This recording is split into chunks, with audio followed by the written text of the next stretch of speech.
The street entrepreneurship example demonstrates the characteristics of a free market economy.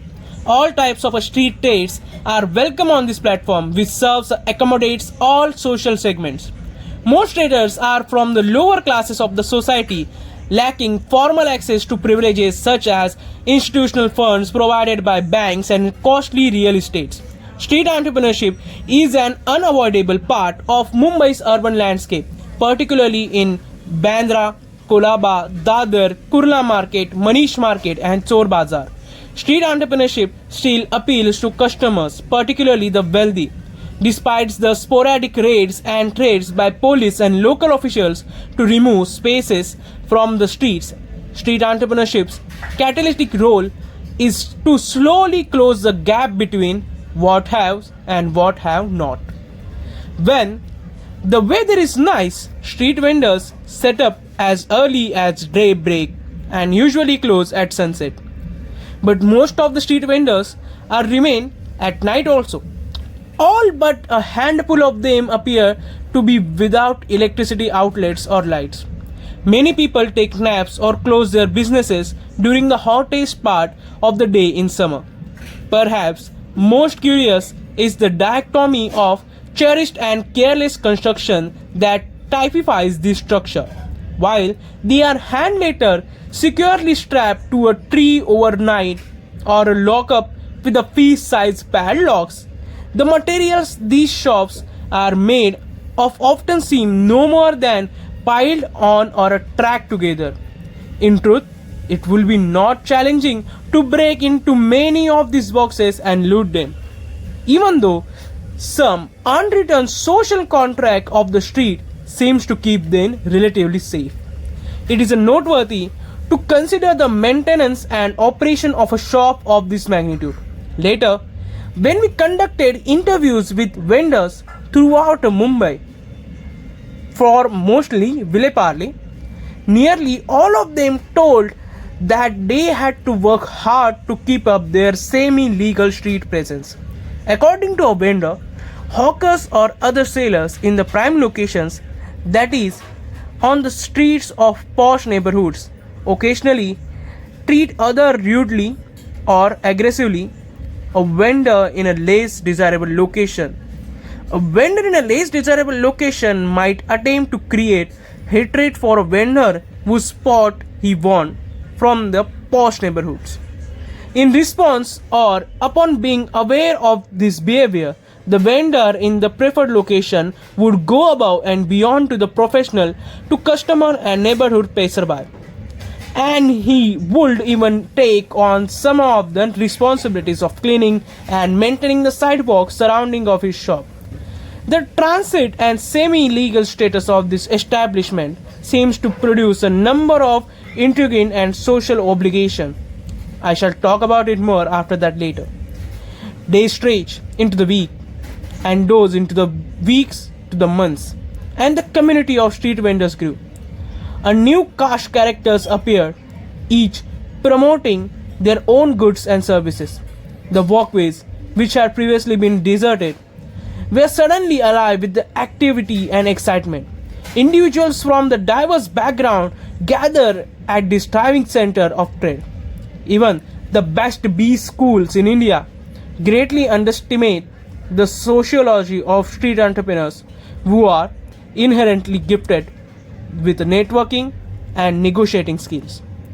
To retreat, consider the case of Harvard University business student who traveled to Mumbai to study the logistic and supply chain management of the Mumbai's famous Dabbawalas.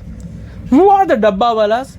A delivery man who operate a vast lunchbox delivery and pickup system delivering not hot lunches from restaurants and homes known as tiffins to Mumbai's working population.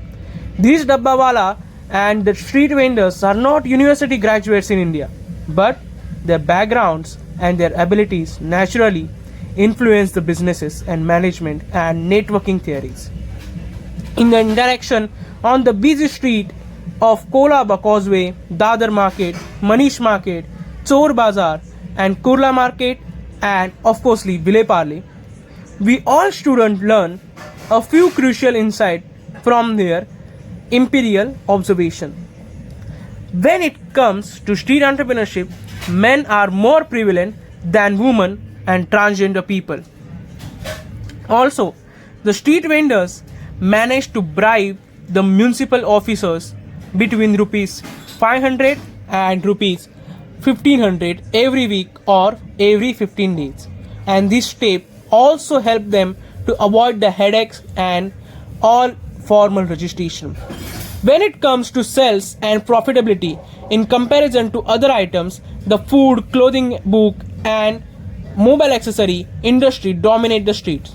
Regardless of their caste, religion or any political stance, the street vendors show social cohesiveness rather than community tension toward one another. The majority of street vendors in Mumbai are members of Mumbai's lowest social classes because their educational and financial backgrounds are typically weaker, both historically and currently. Most of the street vendors are immigrants from surrounding states like as Gujarat, Rajasthan, West Bengal, Orissa, Jharkhand, Uttar Pradesh and Bihar. For smooth business operations, the street vendors have good relationship with the police, other municipal officials and supply chain management. As we can see from the understanding above, the spirit of street entrepreneurship shows the extent of horizontal cooperation and most all highlights the excellent example of decentralization and youth engagement. But is Mumbai protecting its famous street vendors? Let's understand what is street vendor or who is a street vendor. A street vendor is a person vending good food items or merchandise of everyday use of offering services to the general public. Peddlers, spotters, hawkers and other such people are also considered as street vendors under the law. So, for the protection from the raids and laws, what can street vendors do? So first, they can apply for a license. How can a street vendor apply for a license in Mumbai? The Street Vendors Act 2014 has changed the older system of the Brihan Mumbai Municipal Corporation, that is BMC, issuing licenses for street vendors. It established new authorities called Town Vending Committees (TVC) that will provide a certificate of vending. The Street Vendor Act 2014 requires a TVC to conduct a survey to find the number of street vendors that needs this certificate. Once the survey is conducted, eligible street vendor will be provided certificate. Statement from the government have indicated that the survey may be conducted within the year. So, what is the difference between license, certificate and identity card? The license are the BMC were issued before 1 May 2014. The certificate or the certificate of vending, these are the certificate issued by the TVC after 1st May 2014. The identity card is required under Street Vendor Act 2014 after 1st May 2014. The TVC issues it to street vendor who have been granted certificate. So, is the old license valid after the introduction of this new act? Yes. The old license is valid till the date of expiry as mentioned on it, even if the date is beyond 1st May 2014. If your license has expired before 1st May 2014, you have to apply for a certificate as per the new system with Town Vending Committee. So, what are the different categories of street vending for which you can get a certificate? There are 3 types of vendors: stationary vendors, mobile vendors, temporary or seasonal vendors. Stationary vendors for who street vendors having stalls that are permanently located in a designated spot. Mobile vendors who do not have a permanent stall and are always on move. Seasonal vendors who have been allocated space for a festival bazaar, night bazaar, weekly bazaar and temporary bazaars.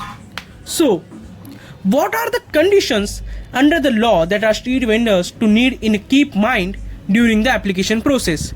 While running a business, there are some conditions street vendors must be keep in mind. They cannot cook food items in the stall only pre-cooked food is permitted. Cannot set up their stall around hospital, educational institutes, residential areas, an area where trading and commercial activity is prohibited. Street vendors cannot put any permanent structure for their stall. They can only use what is required to protect them from sun, rain, or wind. The area allocated for stall is 1 meter by 1 meter on one side of a footpath or at the end of the road. So, all of this can license or certificate be leased, sold out, transferred to another person, or inherit. The license or certificate is non-transferable and cannot be sold to a third person. Leasing or renting to a third party is also prohibited under this law. Are there any separate rules or scheme for street vendors in Maharashtra? Yes. There are some yojana. In 2017, Maharashtra outlines additional requirements for street vendors. They should be a citizen of India, a resident of Maharashtra, not have any other source of livelihood, and be 14 years and older than it. And can street vendors set up their stall anywhere in the city? No. Street vendor can only set up their stall in the location mentioned on their license, certificate, or identity card. So, we learned so many things about street vendors and how street vendors can face the law